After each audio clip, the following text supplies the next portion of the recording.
Part 1. The Locked Gate at Dusk.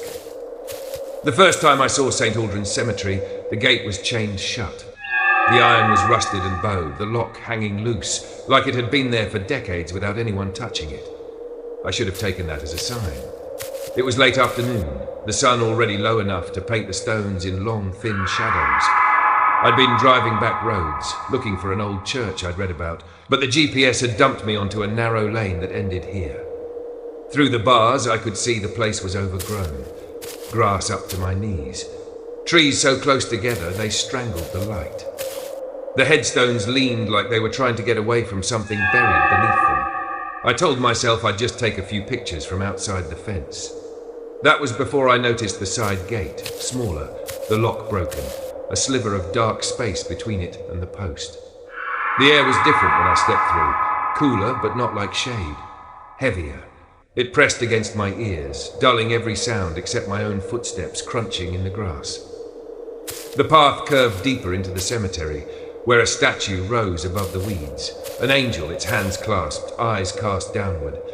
The marble was streaked with moss, its features softened by years of weather. I don't know why I kept staring at it.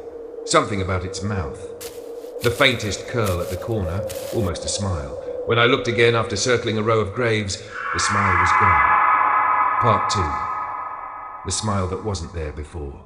I stood there longer than I should have, staring at the angel. From this angle, its lips were pressed into a straight, cold line. No hint of a smile at all. Maybe the light had played tricks on me. The sun was low enough now that shadows stretched across its face, making the marble look alive when it wasn't. I walked on, weaving through rows of cracked stones. Some names were carved so shallow they'd worn away entirely. A few markers leaned against others, toppled by time or storms. When I turned back toward the statue, my chest tightened. The smile was back. This time it wasn't faint. The lips had curled up on both sides, not wide, but enough to change the expression entirely. And the eyes, they weren't cast downward anymore. They were looking at me. I told myself I was imagining it. But my feet moved faster all the same, carrying me toward the far edge of the grounds where the grass grew wild over what might have been graves. I heard a soft crunch behind me, like a single footstep in the weeds. I spun, scanning the graves. The statue was closer. Not much, just a few feet from where it had stood before. Close enough that the details were sharper. The folds in the robe, the streaks in the marble, the faint line where moss had been scraped away, as if by hands, and the smile was wider. Part 3. The shadow in the marble eyes. I didn't remember walking toward it, but there I was, just a few yards away from the angel. The air around it felt colder than the rest of the cemetery, sharp enough to sting my skin. The eyes weren't just looking at me now. They seemed deeper, like the marble had been carved to hold something inside. I couldn't stop staring into them. There was movement in the shadows within, a faint shift, like someone pacing in a dark room. A gust of wind came from behind me, bending the tall grass forward, but the statue's robe didn't move at all. Not a ripple. I backed away, my boots crunching against loose gravel scattered between the graves. Each step I took, the shadows in its eyes seemed to swell, spreading toward the edges like ink in water. Then I saw it, a reflection, not mine. In those marble eyes, there was the shape of someone standing directly behind me. I turned fast, nothing but leaning stones and weeds. The silence pressed so hard it felt like my heartbeat was too loud. When I looked back, the statue's head had tilted slightly to the side. I didn't remember it being like that. By the time I reached the side gate, I could feel the weight of its gaze on my back. I didn't look over my shoulder. But later that night, as I scrolled through the photos I'd taken, I stopped at the first shot of the statue. It was smiling in every single one. Part 1. The rain that didn't touch me. The storm rolled in faster than the forecast had said. I was halfway through the old burial grounds outside of Dunfield when the first drops started falling, dotting the moss-covered stones. I ducked behind the largest structure in the cemetery, a square, grey mausoleum with a rusted iron door. Its roof jutted out just enough to shelter me, but I noticed something strange right away. The rain wasn't hitting me. It fell in sheets everywhere else. The trees, the graves, even the narrow path I'd just walked, but not where I stood. The ground beneath my boots was dry, the air still, as if I was sealed in some invisible pocket. I checked above me. The roof was solid stone, sure, but water should have been running off its sides. Instead, it rolled around the corner, never crossing the invisible line at my feet. That's when I felt it. The faintest vibration in the ground, like someone walking slowly in circles just behind the mausoleum. I told myself it was runoff from the storm, but the rhythm was too steady. One step, pause, another step. The rain kept falling, harder now, but I stayed completely dry, and the footsteps kept moving. Part 2. The footsteps that matched mine. I stepped away from the wall, careful to keep my eyes on the slick grass around the mausoleum's edge. The rain hammered down beyond my little dry circle, blurring the rows of graves into grey shapes. The footsteps stopped. I waited, breath held, and then took a single step to the right. Behind the mausoleum, something moved. One step, in perfect time with mine. I froze. So did it. The air was heavier now, thick enough to taste like damp stone and metal. I moved again, slower this time, tracing the curve of the building. The matching footsteps followed, always out of sight, always just one beat behind mine. I thought about circling fast to catch whoever it was, but something in my gut told me not to. Not here. Not in this weather that didn't touch me. Instead, I took a step backward toward the open path. Behind me, the sound shifted. Not a step this time, but the slow crunch of weight settling in wet gravel. My pulse was hammering so hard I could hear it in my ears. I took another step back. The sound came again, closer now, as if it were leaning around the corner with me. I didn't dare look. Part 3. The door that closed itself. I backed toward the front of the mausoleum, eyes fixed on the narrow strip of path leading to the main gate. The rain was still falling hard everywhere but my little circle. Then I heard it, the scrape of metal on stone. The mausoleum's iron door was moving.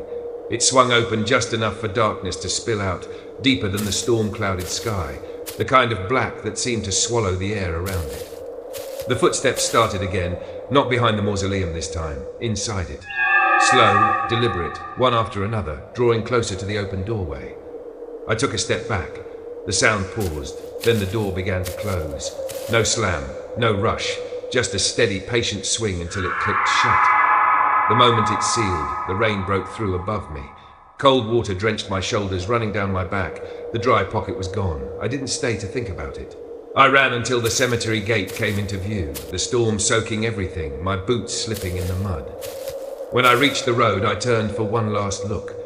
The door of the mausoleum was standing wide open. Part 1. The map that led nowhere.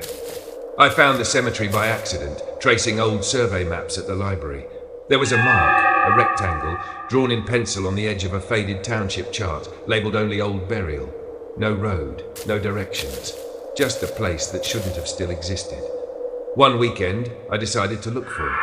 The trail was little more than a deer path through thickets and waist-high grass. After half an hour, I spotted the first stone, tilted, half swallowed by the earth, its inscription worn away to nothing. The place was smaller than I expected. Maybe a dozen markers, all crowded together like no one had cared for them in decades. Most leaned at awkward angles, and the ground between them was uneven, mounded in strange patterns. Near the centre stood a single stone that didn't match the rest. Taller, newer, smooth granite without a single name or date carved into it. No flowers, no signs of visits. Just a blank face staring over the others. I walked around it looking for any sign of inscription. Nothing. Not even a scratch from a tool. That was when I noticed the ground beneath it. The grass grew differently there, darker, thicker, curling in patterns that made me uneasy. And as I stood over it, I could swear I heard something faint beneath the soil. Not movement. Breathing. Part 2. The ground that moved. I told myself it was the wind, that the sound was just air moving through the grass. But there was no wind. Not even the leaves in the trees shifted. I crouched beside the stone, pressing my palm to the soil. It was warmer than it should have been. Damp, but not from rain. The breathing came again. Slow, heavy. I leaned closer, ear nearly touching the ground. That's when the earth shifted. Just a fraction, like something pressing upward from underneath. I jerked back, heart thudding. The soil settled, smooth as before, but I couldn't shake the feeling I'd felt skin, not dirt, through the grass. I circled the stone again, scanning the other graves. They all seemed wrong now, their shapes less like markers and more like weights holding something down. Then came a sound I felt in my feet before I heard it. A dull thump, like a fist hitting wood, buried deep below. Once, twice, 3 times. I backed away until my boots hit another headstone. The thump stopped. The air was heavy, pressing against my ears, making every breath feel too loud. That's when I saw it, the grass at the base of the nameless stone curling inward, tightening, like it was being drawn towards something beneath. And it was still warm. Part 3. The handprint on the stone. I didn't want to touch it again, but I couldn't stop watching the grass curl tighter against the base of the stone. It looked almost like fingers closing around it from beneath the surface.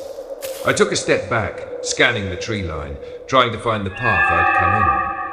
Every direction looked the same now, a wall of grey trunks and tangled undergrowth. The air grew heavier with each breath, like the ground itself was drawing it in. My ears popped, and for a moment the breathing sound I'd heard earlier was everywhere, as if it was circling me beneath my feet. Then the stone shifted. Not much, just enough for a faint scrape to break the silence. A shape appeared on the front face. It wasn't carved, not etched, but pressed into the granite like something wet had left a mark. A handprint. Too large to be mine, with fingers that seemed too long, the tips blurring into faint streaks that ran downward, as if they'd dragged before lifting away.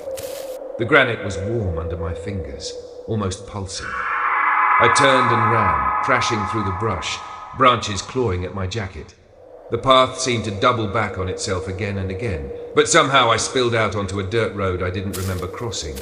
I didn't stop until the cemetery was far behind me. Later that night I found mud on the cuff of my sleeve, not from the ground, from granite dust.